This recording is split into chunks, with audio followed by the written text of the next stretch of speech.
For decades, the Tontitown compound was a symbol of an unbreakable religious empire, a multi-million-dollar brand built on 19 kids and counting. But while the world saw a ministry of blessing, I saw a business of exploitation, hidden ledgers, and a father who treated his children like taxable assets. Today, the locks have been changed. The bank trucks are in the driveway, and the big house is officially an empty shell. In February 2026, the debt finally came due. I'm Amy King, the cousin they tried to silence with NDAs and family shame. But the NDAs don't matter when the empire is bankrupt. For the next 70 minutes, I am pulling back the curtain on the financial collapse that Jim Bob Duggar never wanted you to see. This is the death of the dynasty, and I'm bringing every receipt they tried to burn. The gates are open, the secrets are out, and it's time to talk about the millions that just vanished. We all saw the private planes, the fleet of cars, and the massive estate that looked like it could house a small army. For years, my uncle Jim Bob marketed his family as the ultimate example of God's financial blessing. He told his followers that if you followed his rules, you would be debt-free and prosperous. But behind those oversized doors, it was a house of cards. The money wasn't coming from blessings. It was coming from the labor of children who never saw a dime of their TLC paychecks. By early 2026, the lawsuits from the survivors and the mounting tax penalties finally hit the breaking point. The man who lectured everyone on financial freedom was suddenly facing a total asset seizure. The neighbors in Tontitown started seeing the signs before the public did. Unmarked white vans, appraisers walking the perimeter of the compound, and the sudden removal of the heavy security gates. The big house wasn't just a home, it was a collateral piece for a dozen different failed real estate ventures. When the bank finally moved in this month, it wasn't a mistake. It was an inevitability. I remember driving past that house as a kid and thinking it was a fortress. Now, seeing an auction sign hammered into that manicured lawn is the ultimate proof that you can't build a lasting home on a foundation of secrets and lies. Where did the millions go? That's the question everyone is asking. Jim Bob spent years moving money through a complex web of LLCs and shell companies, trying to shield his wealth from the inevitable legal fallout of Josh's crimes. But the IRS in 2026 is a lot sharper than he anticipated. They tracked the charitable donations that were actually personal slush funds. They found the offshore accounts that were supposed to be the legacy for the next generation.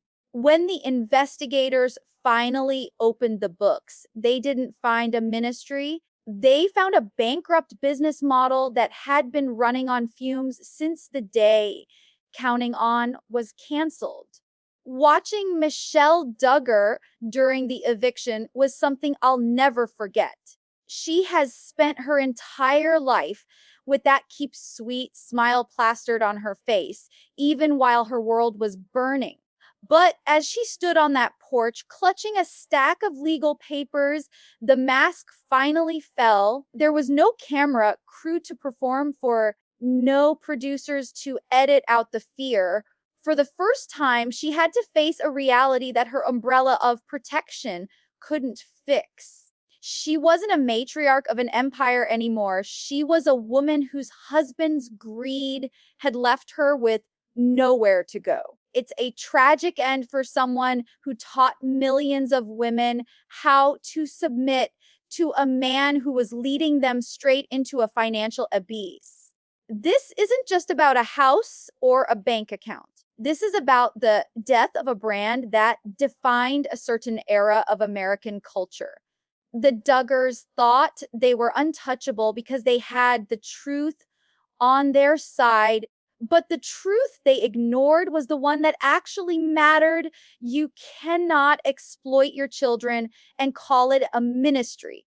As the remaining family members scramble to find housing and the older brothers try to save their own failing businesses, the message is clear. The empire didn't collapse because of persecution from the outside. It collapsed from the rot on the inside. My name is Amy King, and as I watch those moving trucks pull away, I don't feel sadness. I feel a strange, quiet sense of justice.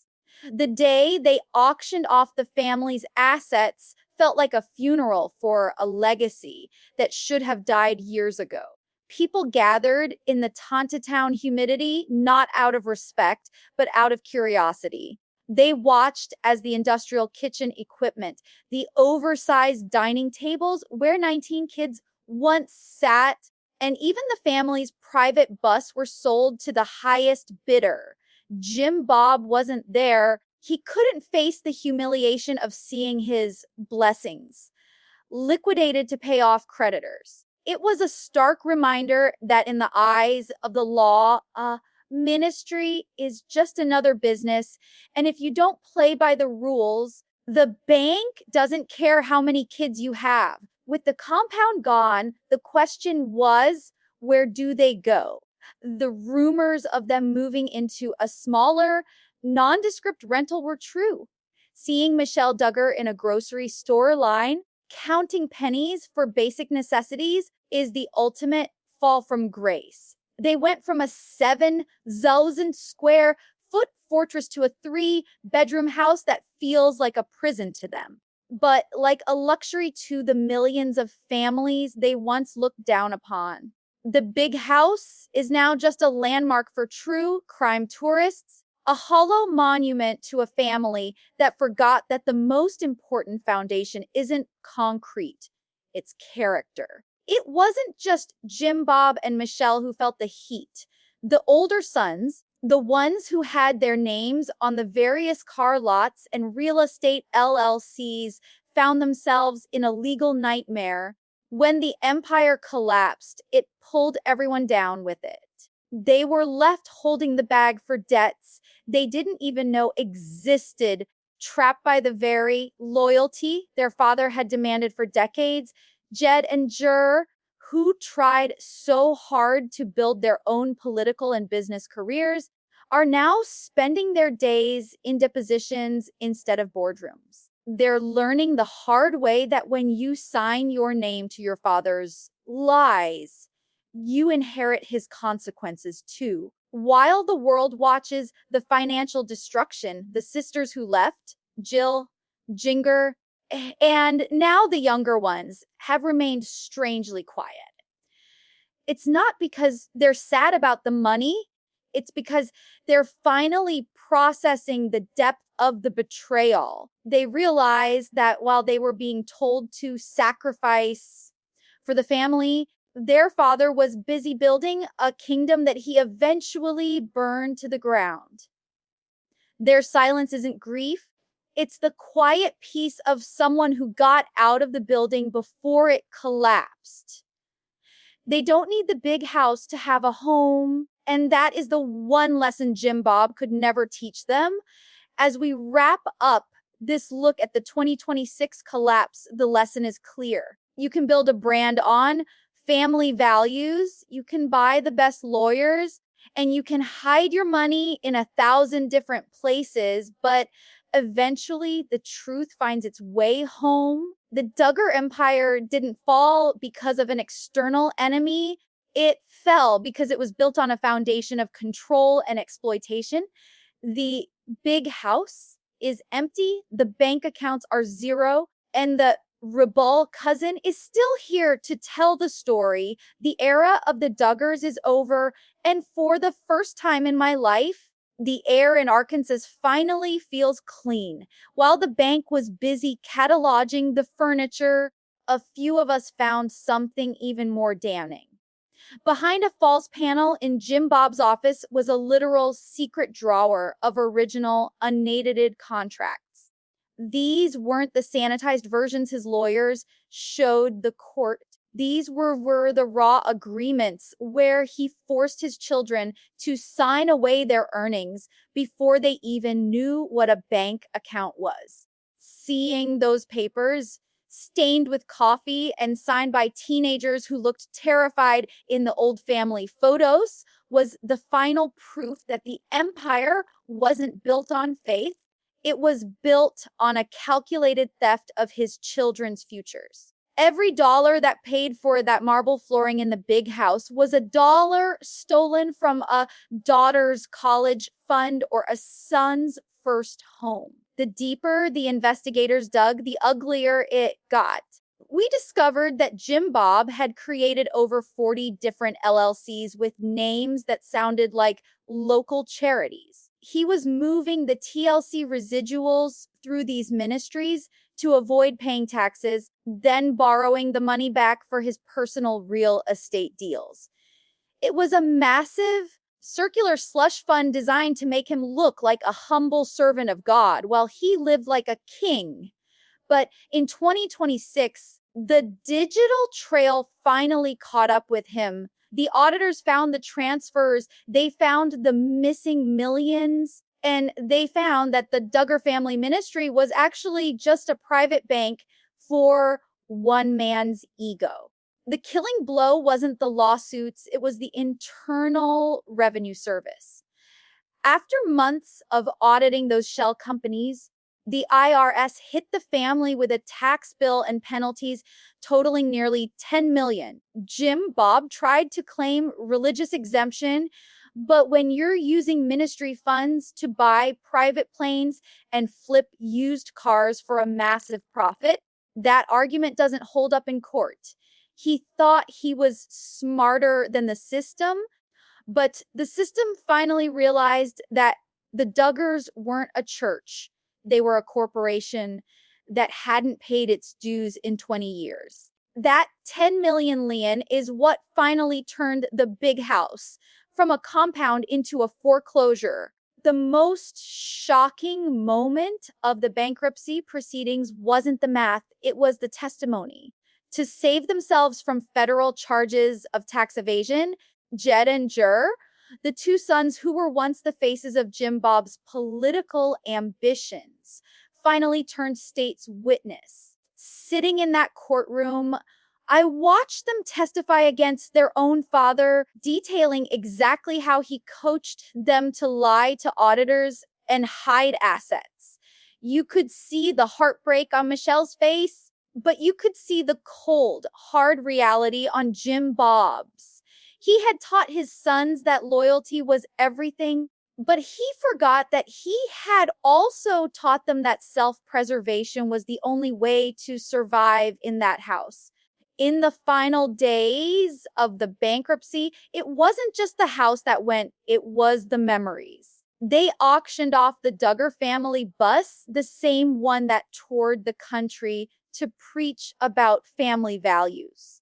They sold the industrial-sized refrigerators and the long tables where the kids used to eat their tater-tot casseroles.